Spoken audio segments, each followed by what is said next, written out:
r/petty revenge principal ruined my graduation, so mom exposed his dark secret. The microphone feedback screeched through the gymnasium as Principal Morrison cleared his throat, and I felt my stomach drop before he even opened his mouth. Ladies and gentlemen, due to some last-minute grade verification issues, we'll be moving directly to the diploma ceremony. I watched in horror from my front row seat as he completely skipped over the valedictorian speech, my speech, and the honor roll recognition I'd worked 4 years to earn. The speech I'd rehearsed 100 times was still folded in my sweaty palm. My parents sat behind me, and I could practically feel my mom's confusion radiating through the back of my graduation cap. This had to be a mistake. I was valedictorian with a 4.73 GPA. I had 17 AP credits and early admission to Stanford. But as Morrison's eyes found mine across the gymnasium and he gave me the slightest, most vindictive smile I'd ever seen, I knew exactly what this was about. 3 weeks earlier, I'd filed a formal complaint against him for showing up to school obviously hungover and screaming at Mrs. Patterson, our 70-year-old librarian, until she cried. I documented everything, including the dates and witnesses, because someone needed to stand up to this man who'd been terrorizing our school for 3 years. Apparently, he decided to stand up to me right back. Sarah Chen, valedictorian of Westfield High's class of 2023, Morrison announced instead, calling up my best friend who was ranked second in our class. Sarah shot me a bewildered look as she walked past. We both knew this was wrong. The entire senior class knew this was wrong. My hands shook as I watched Sarah give her prepared salutatorian speech, clearly panicking and trying to figure out what was happening. My grandmother had flown in from Taiwan specifically to watch me speak. My dad had taken his first day off work in 2 years. They were recording everything, expecting to capture my moment. Instead, they got to watch me sit there like an idiot while Morrison systematically erased my achievements from what should have been the proudest day of my life. When they called my name for my diploma, Morrison shook my hand with that same cold smile and whispered, "Actions have consequences, Ms. Rodriguez. Maybe next time you'll think twice before making unfounded accusations." I wanted to rip that diploma in half and throw it at his smug face, but 200 people were watching, including my 8-year-old cousin who thought I was the smartest person in the world. So I smiled and walked across that stage with as much dignity as I could scrape together. The second I got outside, I broke down completely. For years of perfect grades, leadership positions, volunteer work, and academic competitions, all meaningless because one man with a fragile ego decided to abuse his power for petty revenge. My mom found me sobbing behind the school building, still clutching my diploma and that stupid speech I never got to give. "Mija, what happened in there? Where was your speech?" I told her everything, about the complaint, about Morrison's threat that I better watch myself, about how he'd obviously manipulated my records to justify this humiliation. I watched my mother's face transform from confusion to understanding to something I'd never seen before, pure, calculated fury. "That man just made a very big mistake," she said quietly, and something in her tone made me stop crying. I had no idea that my mom was about to declare war. The car ride home was silent except for my occasional sniffles and the sound of my mom's fingers drumming against the steering wheel, something she only did when she was planning something. My dad kept glancing back at me through the rearview mirror, his jaw clenched so tight I thought he might crack a tooth. "We should call the school board," he finally said as we pulled into our driveway. "This is discrimination. It's abuse of power." My mom turned off the engine but didn't move to get out. "The school board won't do anything, Roberto. Half of them are Morrison's golf buddies, and the other half are scared of him. You think this is the first time he's pulled something like this?" She was right, and we all knew it. Morrison had been untouchable for years. When he suspended Jake Martinez for disrespecting authority, after Jake questioned why the football team got new uniforms while the debate team had to fundraise for basic supplies, Jake's parents complained to the district. Nothing happened. When he cut the arts programs but somehow found money for a brand new sound system in his office, the PTA raised hell. Nothing happened. Morrison had connections, and he knew exactly how to play the political game. "There has to be something we can do," I said, my voice still shaky. "He can't just destroy my graduation because he's mad I reported him." My mom finally looked at me, and that calculating expression was back. "You know, Mija, I've been working in the district office for 8 years. I process a lot of paperwork that comes across my desk, budget reports, expense accounts, vendor contracts." She paused, and I could practically see the gears turning in her head. "And I've always wondered how a man making $89,000 a year manages to afford a BMW, a boat, and that fancy vacation house up in Tahoe." My dad raised an eyebrow. "Maria, what are you thinking?" "I'm thinking that men who abuse their power in one area usually abuse it in others." She grabbed her purse and headed for the house. "And I'm thinking it's time someone took a very close look at Principal Morrison's finances." The next morning, my mom left for work an hour early. She came home that evening with a stack of files she definitely wasn't supposed to have and spread them across our dining room table like she was planning a military operation. "Look at this," she said, pointing to a series of receipts. "Morrison submitted these for reimbursement from the Student Activities Fund. Dinner at Le Bernardine in New York, $400. Says it was for a district conference." My dad leaned over her shoulder. So the district conference was in Sacramento that weekend." "I know because I booked the hotel rooms." Her finger moved to another receipt. "And this, $1,200 for educational materials from some company called Elite Learning Solutions." "What's wrong with that?" My mom pulled out her laptop and typed rapidly. "Elite Learning Solutions doesn't exist. The address on this invoice? It's a Mailboxes Plus in Morrison's neighborhood." She clicked through several more searches. "But look what does exist, Elite Landscaping Solutions, with the exact same phone number. Want to guess who just had their backyard completely redone?" I stared at the papers scattered across our table, my heart starting to pound. "Mom, this is embezzlement. Fraud. Probably dozens of counts if this pattern holds." She was already pulling out more files. "And if he's been this sloppy with the small stuff, imagine what we'll find when we dig deeper." My dad looked nervous. "Maria, if you get caught." "I won't get caught," she said firmly. "But Morrison is about to learn that actions really do have consequences." Over the next week, my mom transformed into someone I barely recognized. She'd always been organized, but now she was operating like a forensic accountant with a personal vendetta. Every evening after work, she'd spread new documents across our dining room table, cross-referencing dates and amounts with the intensity of someone solving a murder case. "Look at this pattern," she said on Tuesday night, highlighting entries with a yellow marker. "Every time there's a major fundraiser, the spring carnival, the holiday concert, the senior class car wash, there's a corresponding administrative expense filed 2 weeks later. Always just under the threshold that requires board approval." I watched her work, feeling a mixture of awe and growing unease. "Mom, what happens if someone finds out you're accessing these files?" "They won't," she said without looking up. "I'm authorized to review all district financial records for compliance. I'm just being very thorough in my compliance checks." But I could see the stress wearing on her. She was eating less, staying up later, and I'd caught her checking over her shoulder in parking lots like she expected Morrison to jump out from behind a car. By Thursday, she'd uncovered what she called the smoking gun. Morrison had created 3 fake vendor companies over the past 2 years, all with variations of legitimate-sounding education business names. The invoices were always for intangible services, curriculum consulting, administrative training, educational assessments, things that would be hard to verify or track. "He's stolen at least $47,000, she announced, laying out a spreadsheet she'd created. "Probably more. Some of these earlier transactions are harder to trace, but the pattern goes back at least 3 years. My dad whistled low. "That's federal crime territory." "It gets better," Mom continued, pulling out another file. "Remember the new security cameras he insisted the school needed? The ones he said cost $30,000. I found the actual purchase order. They cost $18,000. Guess where that $12,000 difference went?" She showed us invoices for installation services from another fake company, with an address that traced back to a P.O. box Morrison had opened under his wife's maiden name. I should have felt vindicated. This was justice, right?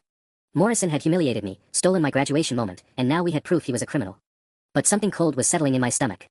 "What are you going to do with all this?" I asked. My mom's smile was razor-sharp. "Well, I've been thinking about timing. Morrison's daughter is getting married next month, big wedding at the country club, 500 guests, local newspaper coverage. He's probably spent months planning, sent out all those invitations to school board members and district officials." "Maria," my dad said slowly, "what exactly are you planning?" "I'm planning to make sure the school board, the district superintendent, and the county prosecutor all receive comprehensive reports about Morrison's financial irregularities.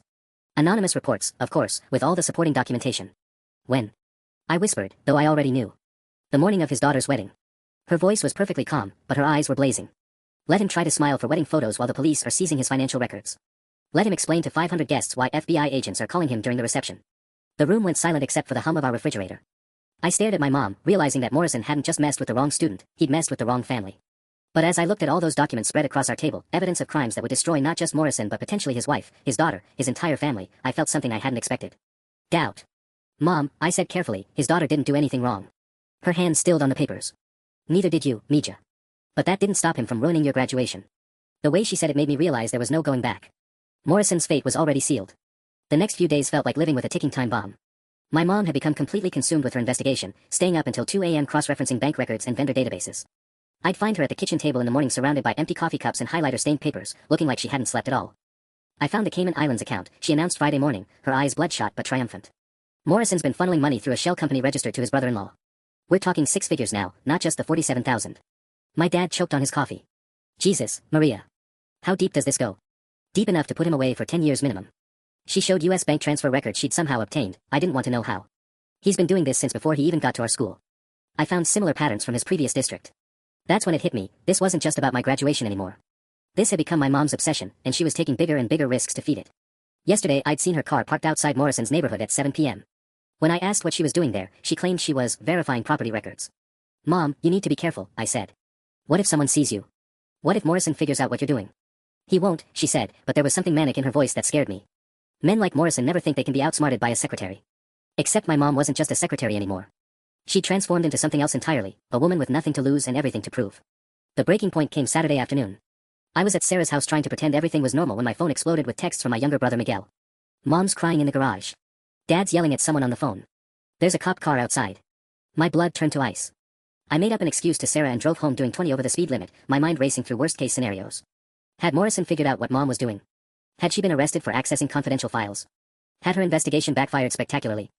I found my parents in our living room with Detective Rodriguez from the county sheriff's office, no relation, despite the name. My mom's face was streaked with tears, and my dad looked like he'd aged 5 years in the past hour. "What's happening?" I demanded. Detective Rodriguez looked uncomfortable. "Your mother came to us this afternoon with evidence of financial crimes at the school district. Normally we'd be grateful for citizen cooperation, but I may have accessed some information through unauthorized channels," my mom finished quietly. "And Morrison apparently filed a complaint yesterday claiming someone has been stalking him and tampering with his mailbox." My heart sank. The fake companies. "You went to check their addresses." "I just wanted to verify that they were fraudulent," she said defensively. I didn't tamper with anything. But apparently his neighbor saw me taking pictures of the mailboxes plus location and called it in. Detective Rodriguez cleared his throat. Here's the situation. Your mother has provided us with substantial evidence of embezzlement and fraud. That investigation will proceed regardless. But Principal Morrison is pushing for harassment charges, and some of her methods for obtaining evidence were questionable. So what happens now, my dad asked. Now we do everything by the book. No more independent investigating, Mrs. Rodriguez. No more surveillance. No more accessing files without proper authorization. You've given us enough to start a legitimate investigation, let us handle it from here. After the detective left, we sat in silence for what felt like hours. My mom's carefully planned revenge was falling apart, and worse, she might face criminal charges herself.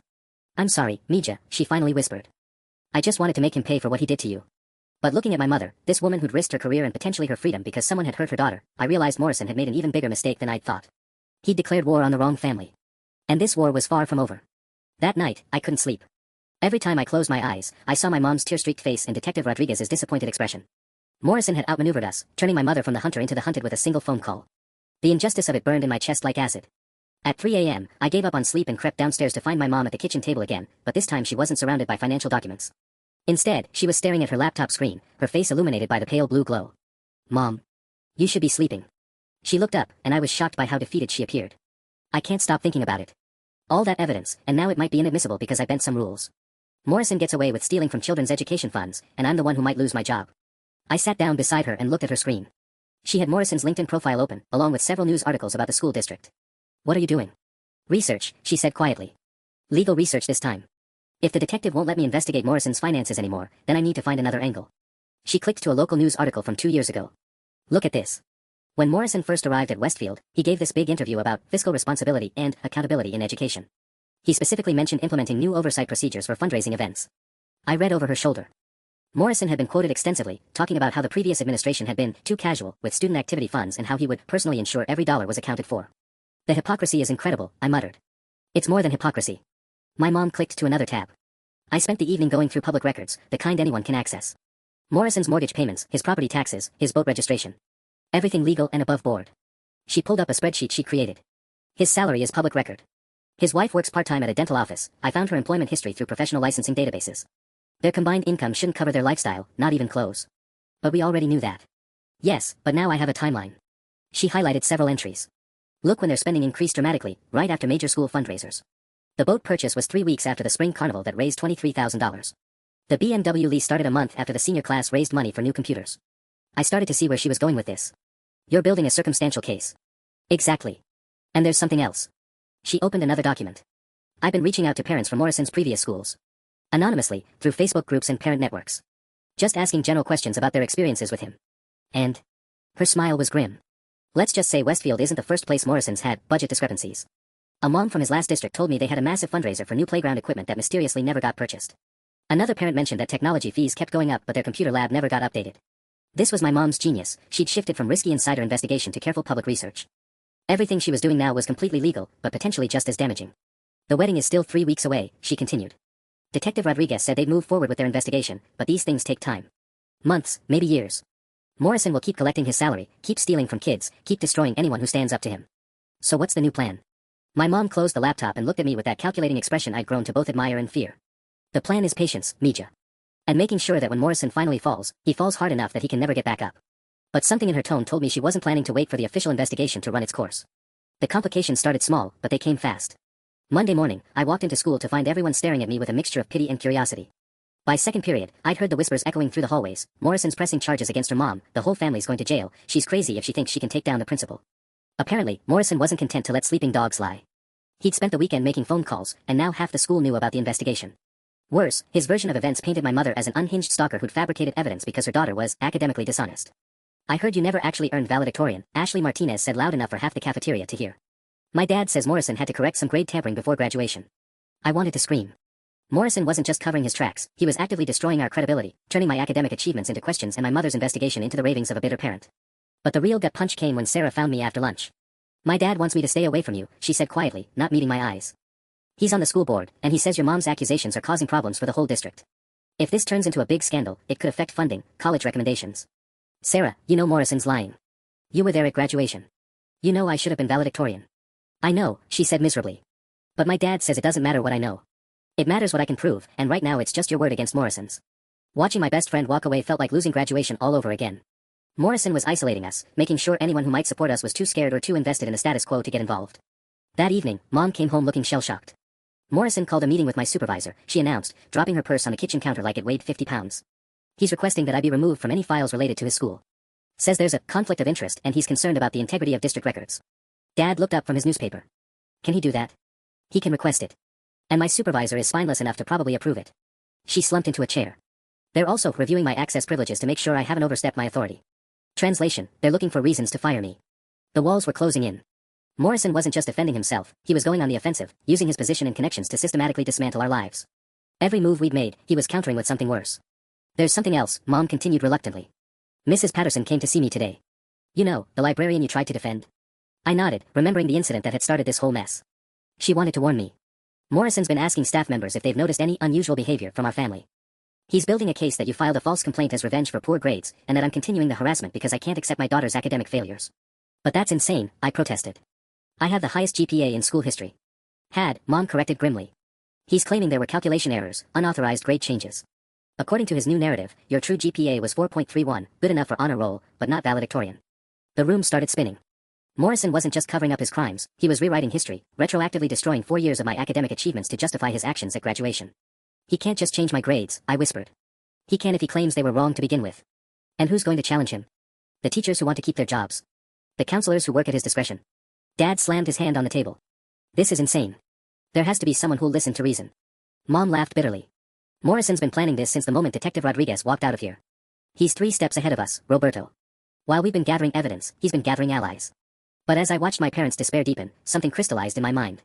Morrison thought he was winning because he controlled the school, influenced the district, and had positioned himself as the reasonable authority figure being attacked by an unstable family.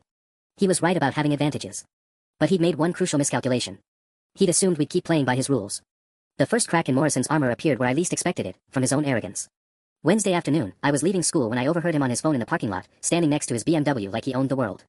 His voice carried across the nearly empty lot, confident and dismissive. Don't worry about it, sweetheart. This whole thing will blow over by the weekend. Some disgruntled parent making noise because her kid couldn't handle the academic pressure. I ducked behind a car and pulled out my phone, hitting record.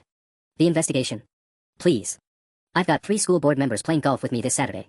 Detective Rodriguez is fishing in an empty pond, all he has is some fabricated paperwork from a woman desperate to blame someone else for her daughter's failures. My hands trembled as I held the phone steady. Morrison was talking to someone about wedding preparations, complaining that the family drama was stressing out his daughter. Lisa's worked too hard planning this wedding to let some mentally unstable district employee ruin it. Besides, after this weekend, Mrs. Rodriguez won't have access to any files at all. Problem solved. He hung up and drove away, leaving me crouched between 2 cars with potentially the most important recording of my life. Morrison had just admitted to planning my mother's firing, dismissed a legitimate police investigation, and revealed that he was actively working to cover everything up through his school board connections. But more than that, he'd given away his timeline. Whatever he was planning for this weekend, it was designed to end this situation permanently.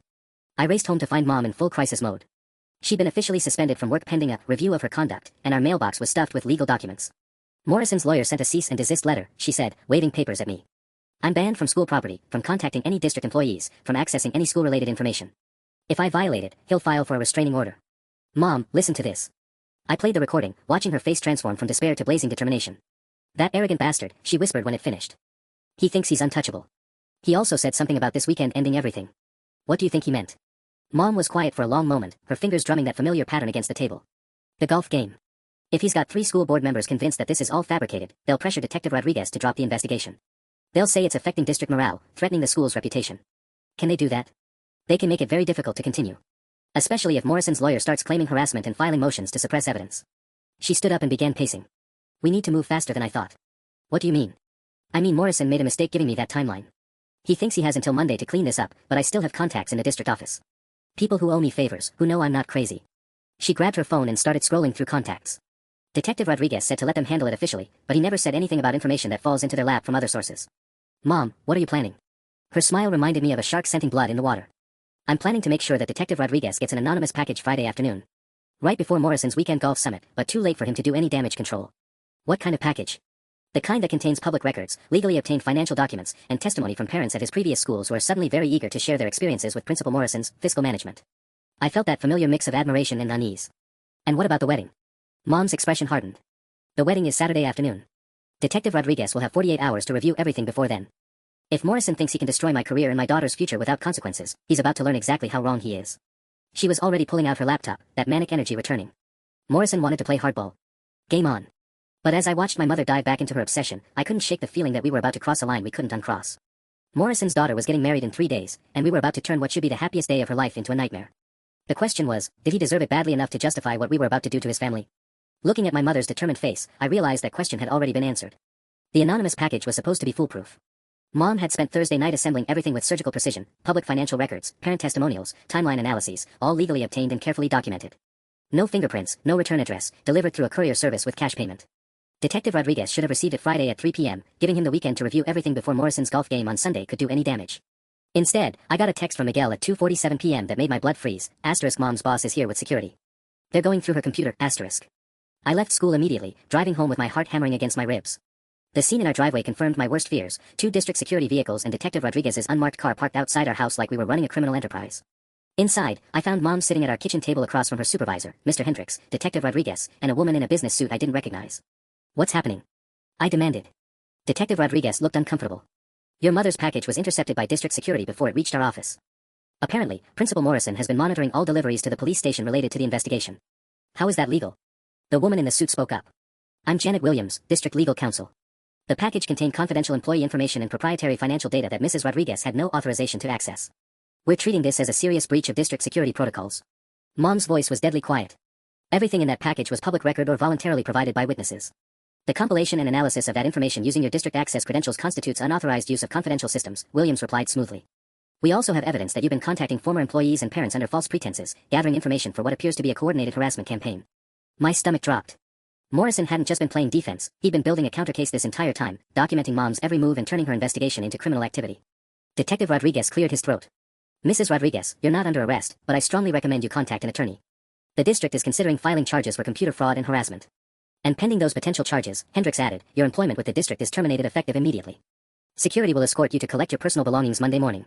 After they left, Mom sat in stunned silence for nearly an hour. I'd never seen her look so defeated, so completely outmaneuvered. He knew, she finally whispered. Morrison knew exactly what I was doing, probably from the beginning. He let me dig myself deeper while he built his defense. Dad came home to find us both staring at legal documents scattered across the table, termination papers, potential criminal charges, cease and desist orders. Our dining room had become a war zone, and we were losing badly. It gets worse, Mom said, showing us a letter from Morrison's attorney. They're threatening to sue for defamation and intentional infliction of emotional distress. They want all our research, all our contacts, everything. Can they do that? They can try. And even if they lose, the legal fees alone would bankrupt us. She laughed bitterly. Morrison's not just covering up his crimes, he's making sure we can never afford to fight him again. That's when I realized Morrison's true strategy. He wasn't just defending himself, he was systematically destroying anyone who dared challenge him. By tomorrow evening, he'd be celebrating his daughter's wedding while we'd be figuring out how to pay for lawyers and wondering if Mom would go to jail. Unless we found a way to change the game entirely. And I was starting to think I knew exactly how to do that. That night, while my parents sat in stunned silence surrounded by legal threats, I made a decision that would have horrified them if they'd known. If Morrison thought he'd won by destroying my mother's investigation and threatening our family into submission, he was about to learn that he'd underestimated the wrong teenager. I waited until 2 a.m., then crept down to our basement where Dad's old desktop computer sat and used. If they were monitoring Mom's digital footprint, they wouldn't be watching obsolete equipment that hadn't been online in months. I connected it to our neighbor's unsecured Wi-Fi, something that would have gotten me grounded for life under normal circumstances. Morrison had made one critical error in his counterattack. He'd been so focused on discrediting my mother's evidence and building legal cases that he'd forgotten about the original crime entirely. All his energy had gone into painting us as unstable harassers, but he couldn't erase the fact that money was still missing from school accounts. More importantly, he couldn't control what his own victims might do if they realized they weren't alone. I spent the next 3 hours creating anonymous social media accounts and carefully crafting messages to parents from all 3 schools where Morrison had worked. Not accusations, just questions. Had anyone else noticed discrepancies between fundraising totals and actual purchases? Did the technology fees ever seem to disappear without corresponding improvements? Had anyone wondered how administrative costs kept rising while student programs got cut? By dawn, I'd planted seeds in dozens of parent Facebook groups, PDA networks, and community forums. Nothing traceable back to us, nothing that violated any legal orders, just concerned questions from anonymous parents who wanted to compare experiences. The response was immediate and explosive. By Friday afternoon, Morrison's previous schools were buzzing with parents sharing stories, comparing notes, and realizing they'd all been victims of the same systematic theft. The Oakwood Elementary PDA discovered that their $15,000 playground fundraiser had somehow cost $23,000 to implement, with the difference attributed to unexpected installation fees from a company that no longer existed. The Riverside Middle School parents found invoices for educational software licenses that were never actually purchased, despite the software fees being added to their registration costs for 3 consecutive years. Most damaging of all, a parent at Morrison's first school, an accountant named Patricia Wells, had kept meticulous records of every fundraiser and expense report for her own tax purposes. When she started comparing her numbers to the official reports, she found over $60,000 in unexplained discrepancies dating back 6 years. I watched it all unfold from school, where the atmosphere had shifted dramatically. Teachers were whispering in hallways, and for the first time since graduation, some of my classmates were looking at me with something other than pity or suspicion. But Morrison wasn't going down quietly. By lunch, news had reached him about the social media storm brewing around his previous positions. I happened to be in the main office when his lawyer called, and I could hear him screaming through the phone from 10 feet away. I don't care if it's Friday afternoon, shut it down. File injunctions, send cease and desist letters, do whatever it takes to stop this harassment campaign. What Morrison didn't realize was that he'd already lost control of the narrative. These weren't angry teenagers spreading gossip, these were tax-paying parents discovering they'd been systematically robbed by a trusted authority figure. Every legal threat he made just confirmed their suspicions and made them more determined to find the truth. By 3 p.m., Detective Rodriguez had received calls from 3 different police jurisdictions asking about his Morrison investigation. Patricia Wells had contacted the county prosecutor directly. 2 school boards were demanding emergency meetings. The wedding was tomorrow, and Morrison's careful house of cards was starting to collapse at exactly the worst possible moment. As I drove home, I felt something I hadn't experienced since graduation day, hope. Morrison might have outmaneuvered my mother, but he'd forgotten that his real enemy was the truth. And sometimes, the truth just needs a little help finding the light. Saturday morning arrived with the kind of beautiful weather that seemed to mock everything falling apart around us. I woke up to find 3 missed calls from Detective Rodriguez and my mom pacing the kitchen with her phone pressed to her ear, speaking in rapid Spanish to someone who was clearly giving her very bad news. What now? I asked, though I wasn't sure I wanted to know. She hung up and turned to me with an expression I'd never seen before, part terror, part rage. Morrison's lawyer filed an emergency injunction last night. They're claiming we orchestrated a coordinated harassment campaign using fraudulent social media accounts. The judge signed a temporary restraining order that prohibits anyone in our family from discussing Morrison, his finances, or the school district on any public platform. My blood turned to ice. How could they possibly know about the social media accounts? Because Morrison's been tracking everything since this started. His lawyer presented evidence of account creation times, IP addresses, posting patterns. They can't prove it was specifically you, but they don't need to. The judge decided there was enough circumstantial evidence to grant the order. Dad looked up from his coffee, his face gray. What does that mean exactly? It means if a single comment, post, or message gets traced back to us before the full hearing next month, we'll be held in contempt of court. Jail time, massive fines, permanent criminal records. Mom slumped into a chair. Morrison played us perfectly. He let us think we were winning while he documented everything we did, then used our own tactics against us. The irony was suffocating. Morrison was getting married in 6 hours, and despite all our evidence, all our investigation, all our righteous anger, he was about to waltz down the aisle while we sat paralyzed by legal threats. Every parent who'd started asking questions would eventually be silenced by lawyers and intimidation tactics. Detective Rodriguez's investigation would quietly disappear under political pressure. Morrison would continue stealing from kids while we faced potential jail time for trying to stop him. But then my phone buzzed with a text that changed everything. It was from Sarah, *, my dad wants to meet with you. Emergency PTA meeting called for 2 p.m. Says it's about financial irregularities that can't wait for Monday. Can you be there, *? I showed the message to my parents, watching hope flicker back into Mom's eyes. The restraining order only covers us, she said slowly. It doesn't stop other people from asking their own questions or sharing information they discovered independently. Mom, we can't coordinate anything. If Morrison's lawyer finds out we influenced this meeting. We won't influence it, she interrupted. We won't attend it, won't communicate with anyone about it, won't even acknowledge it exists. But if concerned parents want to hold their own meeting about their own discoveries. Dad looked nervous. Maria, this is dangerous territory. Everything's dangerous territory now, she shot back. Morrison's counting on us being too scared to fight back. He thinks the legal threats will keep us quiet while he cleans up any loose ends. I stared at my phone, calculating risks and consequences. The smart play was to ignore Sarah's text, keep our heads down, hope that Morrison's crimes eventually caught up with him through official channels. The safe play was to let him win. But as I thought about Patricia Wells and all those other parents finally connecting the dots, finally understanding how they'd been victimized, I realized Morrison had made one final miscalculation. He'd assumed that silencing us would stop the truth from spreading. He was about to learn exactly how wrong he was. At 1:45 p.m., I sat in my car outside the community center watching parents file into the emergency PTA meeting, my phone buzzing constantly with updates I couldn't legally respond to.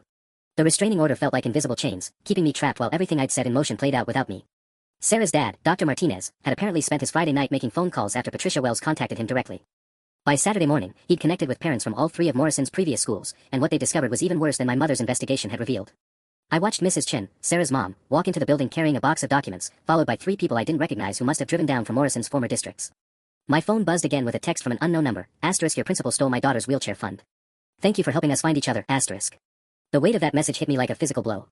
These weren't just abstract budget discrepancies anymore, they were stolen wheelchairs, cancelled field trips, unfunded art programs. Real kids who'd been hurt by Morrison's greed, and parents who'd spent years wondering why their fundraising efforts never seemed to matter. At exactly 2 p.m., Detective Rodriguez's car pulled up. He sat in his driver's seat for several minutes, clearly torn between his official obligation to avoid anything that might look like coordinated harassment and his professional duty to investigate credible reports of ongoing crimes. My phone rang, making me jump. Unknown number. Hello. Is this the Rodriguez girl? The voice was elderly, shaky but determined. Who is this? Patricia Wells. I got your number from Sarah's mother. I need you to know, what your family started, it matters. I've been carrying this guilt for 6 years, wondering if I should have said something when the numbers didn't add up. Now I find out he's been doing this everywhere he goes. Mrs. Wells, I can't really talk about this. There's a legal order. I know about the order, sweetheart. That's why I'm calling you instead of the other way around. Her voice strengthened. Morrison thinks he can hide behind lawyers and judges, but he forgot something important. Angry parents don't need permission to protect their children. Through the community center windows, I could see the meeting was packed. Standing room only, with more parents arriving every few minutes. Morrison had managed to silence my family, but he couldn't silence everyone we'd accidentally awakened. The wedding starts in 4 hours, Mrs. Wells continued. Morrison's probably getting his tuxedo fitted right now, thinking he's won. But Detective Rodriguez just walked into our meeting, and honey, we have enough evidence to fill a truck. That's when I saw Morrison's BMW speed into the parking lot, followed immediately by a black sedan that had to be his lawyer. Even from a distance, I could see the panic in his body language as he realized what was happening. He'd been so focused on destroying my family that he'd missed the wildfire spreading behind him. Morrison and his lawyer rushed into the building, but they emerged less than 10 minutes later. Even from across the parking lot, I could see Morrison gesticulating wildly, his phone pressed to his ear. His lawyer was shaking his head repeatedly, clearly delivering news Morrison didn't want to hear. My phone buzzed with another text from Sarah, *, he just demanded the meeting stop. Dr. Patterson told him this is private property and he's not welcome. Police are asking him to leave, *. I watched Morrison's BMW tear out of the parking lot, probably heading home to deal with whatever crisis was about to hit his daughter's wedding day. The irony was perfect, he'd spent weeks planning to destroy my family's reputation while his own world crumbled in a community center conference room. But as I drove home, a cold realization settled over me. Morrison wasn't the type to accept defeat gracefully, and desperate men with nothing left to lose were capable of almost anything. The wedding was in 3 hours, and I had a sinking feeling this wasn't over yet. At 4 p.m., exactly 2 hours before Morrison's daughter was supposed to walk down the aisle, our doorbell rang with the kind of aggressive persistence that made my stomach drop. Through the window, I could see Morrison himself standing on our front porch, still in his wedding tuxedo but with his bow tie hanging loose around his neck like a noose. "Don't answer it," Mom whispered, but Morrison had already seen us through the glass. "I know you're in there," he shouted, pounding on the door. "This ends now, you hear me? This ends right fucking now." Dad moved protectively in front of Mom and me, but we all knew a wooden door wouldn't stop a desperate man who just watched his entire world collapse in a community center conference room. "Mrs. Rodriguez." Morrison's voice cracked with fury. "You think you're so smart, don't you? Think you can destroy my family while hiding behind legal technicalities?" My phone buzzed with a call from Detective Rodriguez. I answered on speaker, keeping my voice low. "Are you safe? Morrison left the station 20 minutes ago after we served him with a warrant for his financial records. He made some threats that concerned us." Through the door, Morrison was still screaming. "My daughter's wedding is ruined. The photographer left, half the guests went home, the country club is asking questions about my membership. 25 years of marriage, and my wife won't even look at me. He's at our house," I whispered into the phone. "He's losing it. We're sending units now. Don't engage with him, don't open the door. We have enough evidence from today's meeting to arrest him, but he's clearly having some kind of breakdown." That's when Morrison's tone shifted from rage to something that chilled my blood, cold, calculated malice. "You want to know what happens now?" he called through the door. "I still have friends on the school board, still have access to student records. Your daughter's college recommendations. Gone. Her scholarship applications. I'll make sure Stanford knows about her family's mental health issues, their criminal behavior." Mom's face went white. My Stanford early admission was contingent on final grades and character verification. Morrison could still destroy my future even while his own crumbled. "And your husband's business license," Morrison continued, his voice dropping to a whisper that somehow carried clearly through the door. "Amazing how many code violations a motivated inspector can find. Amazing how quickly contractors can lose their city permits." He was threatening everything we had left, my education, Dad's construction company, our entire livelihood. Even facing criminal charges, Morrison was determined to burn down our lives before his own destruction was complete. "The beautiful thing about power," he said, and I could hear him moving around our porch, "is that it doesn't disappear the moment someone files charges. I still have 48 hours before any official action gets taken. 48 hours to make sure your family understands the cost of crossing me." Car doors slammed outside, and I heard Detective Rodriguez's voice. "Principal Morrison, step away from the residence with your hands visible." "Gentlemen." Morrison's tone became grotesquely cheerful. Perfect timing. I was just visiting some concerned parents to discuss their daughter's academic future. "Sir, you need to come with us. There are several warrants that require your immediate attention." Through the window, I watched Morrison straighten his tuxedo jacket and smooth his hair, transforming back into the polished authority figure who terrorized our school for years. "Of course, Detective. Though I hope this can be resolved quickly, I have a wedding reception to attend." As they led him away in handcuffs, Morrison looked directly at our window and smiled that same cold smile he'd given me at graduation. Even in defeat, he wanted us to know this wasn't over. The handcuffs clicking around Morrison's wrists should have felt like victory, but as I watched the police car disappear down our street, all I felt was a sick certainty that this was just the beginning of something worse. My phone started buzzing immediately, text after text from numbers I didn't recognize. Your principal just got arrested at my daughter's wedding venue. Thank you, asterisk. Channel 7 News wants to interview the family who exposed Morrison. Are you available, asterisk. This is Janet Williams, District Counsel. We need to discuss your family's cooperation with the ongoing investigation, asterisk. But it was the call from Sarah that made my blood freeze. Turn on Channel 7, she said without preamble. Now. I grabbed the remote with shaking hands and flipped to the local news. A perfectly coiffed reporter stood outside the Westfield Country Club, where Morrison's daughter's wedding reception was supposed to be happening. Dramatic arrest of Principal David Morrison just hours before his daughter's wedding ceremony. Sources tell us the charges include embezzlement, fraud, and misuse of public funds spanning multiple school districts over nearly a decade. The camera panned across the country club's parking lot, showing guests and formal were standing around in confused clusters, some still holding wedding gifts. The bride, 24-year-old Emily Morrison, was reportedly devastated when police served warrants at the venue, forcing the immediate cancellation of what was described as a dream wedding 3 years in the planning. My stomach twisted as they showed a brief shot of a young woman in a wedding dress being helped into a car, her face hidden but her shoulders shaking with sobs. Morrison's alleged crimes came to light following an investigation by concerned parents and district employees, led primarily by. The reporter paused, checking her notes. Maria Rodriguez, a district administrative assistant whose daughter was reportedly denied graduation honors in what sources now suggest was retaliation for reporting Morrison's misconduct. "Oh no," Mom whispered. "They're naming us." The phone rang immediately, Dad's construction company. Then Mom's sister. Then people I didn't even know we knew. Word was spreading like wildfire that our family had brought down the principal, and not everyone thought we were heroes. By evening, our mailbox was stuffed with letters. Some were supportive, parents thanking us for exposing Morrison's crimes. But others made my hands shake as I read them. Asterisk, your family destroyed an innocent girl's wedding day. Hope you're proud, asterisk. Asterisk, Morrison was the best principal we ever had. Your daughter couldn't handle the academic pressure, so you made up lies, asterisk. Asterisk, we know where you live. We know where your daughter got into college. Shame if something happened to change that, asterisk. The last one wasn't signed, but it didn't need to be. Morrison might be in jail, but his supporters were still out there, and they blamed us for everything. We need to call Detective Rodriguez, Dad said after reading through the pile of letters. Some of these sound like threats. But Mom was staring at her laptop screen with an expression I'd learned to dread. It's worse than threats, she said quietly. Look at this. She turned the screen toward us. Someone had created a Facebook page called Justice for Principal Morrison with over 300 members already. They were sharing our home address, Dad's business information, and my college plans. Worse, they were organizing. They're planning a protest at the school board meeting Tuesday, Mom read. They want Morrison's charges dropped and our family investigated for filing false reports. I scrolled through the comments, my heart sinking with each one. These weren't random internet trolls, these were parents from our own community, people who'd worked with Morrison, families whose kids had never been hurt by his corruption. Look at this, I said, pointing to a post. Morrison's lawyer is claiming the arrest was based on fabricated evidence. He's saying the wedding arrest was deliberately timed for maximum humiliation, that we coordinated everything to destroy his family. The irony was crushing. We'd finally exposed Morrison's crimes, gotten him arrested, vindicated everything my mother had risked her career to investigate. But somehow, we were still the villains in this story. And Morrison, even sitting in a jail cell, had managed to turn his own downfall into our persecution. The war wasn't over, it was just beginning. The harassment escalated faster than I could have imagined. By Tuesday morning, our driveway was blocked by protesters holding signs that read, "Stop the witch hunt," and "Justice for Principal Morrison." I had to sneak out through our backyard fence just to get to school, and even then, someone had spray-painted "Liar" across my car windshield in red letters. But the real nightmare was waiting for me in the principal's office. Acting Principal Henderson, Morrison's former assistant who'd always worshipped him, sat behind the desk with a folder thick enough to choke a horse. Her smile was syrupy sweet and absolutely venomous. "Please sit down. We need to discuss some concerning irregularities that have come to light regarding your academic record." My blood turned to ice. What kind of irregularities? Well, it seems Principal Morrison was in the process of conducting a comprehensive audit of student grades when he was interrupted. His preliminary findings suggest there may have been some unauthorized modifications to your transcript over the past 4 years. She opened the folder and spread out papers like she was dealing cards. Grade change forms, all bearing Morrison's signature, all dated after his arrest. Every single one lowering my grades by just enough to drop my GPA below valedictorian level. "This is impossible," I whispered. "These changes are all dated after Morrison was arrested. How could he have signed anything from jail?" Henderson's smile widened. "Oh no, dear. These forms were found in his office safe, dated throughout your high school career.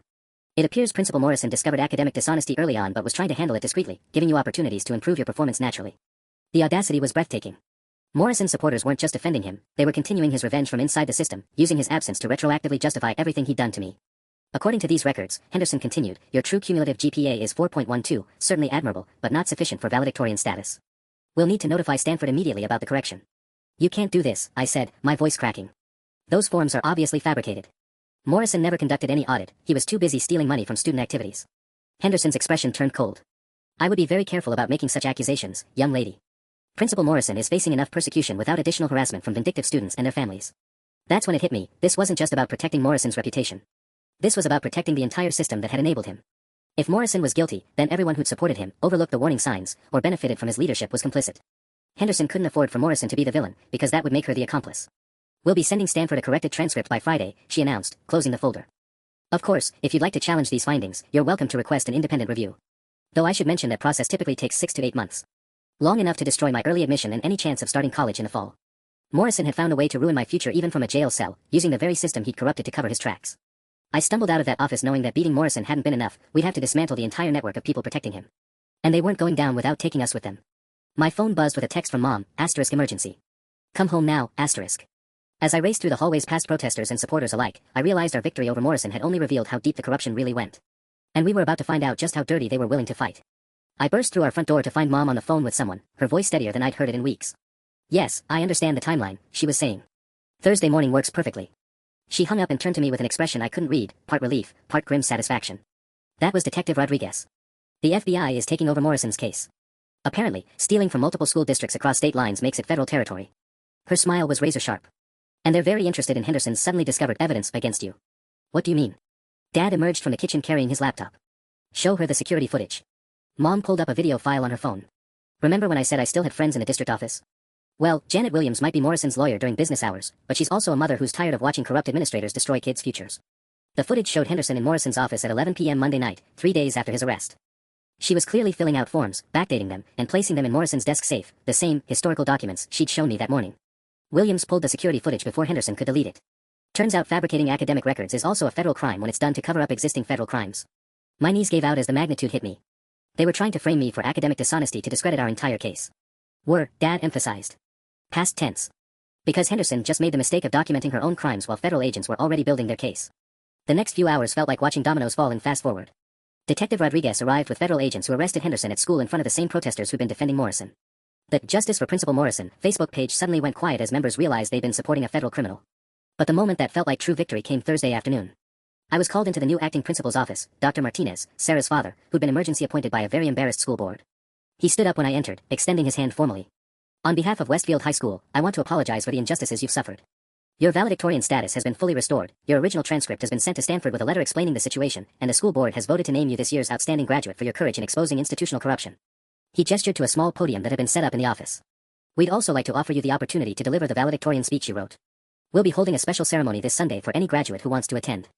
I stared at that podium, thinking about the speech still folded in my desk drawer at home.